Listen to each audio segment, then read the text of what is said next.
Trying to understand the Timewarp feature? Here's a quick tour on it.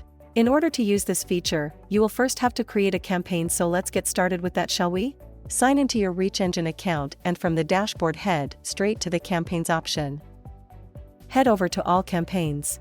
A completely new section will open up where you will get the option to create a new campaign.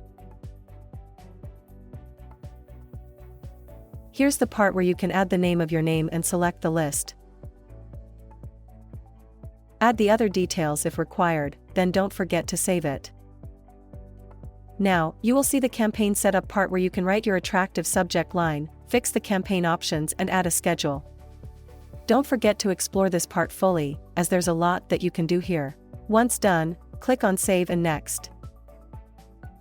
Now, it's all about designing your email. Use our inbuilt templates or customize it all with our drag and drop editor and then select Save and Next. You will get the campaign confirmation, where all you need to do is enable the Timewarp feature. Once you have enabled it, fill in the hours, minutes, and all the other details, and then, most importantly, do not forget to save the changes and schedule campaign.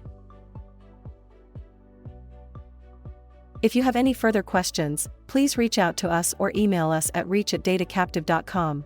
Subscribe to our channel to watch more such tutorials and have a trouble-free email marketing experience.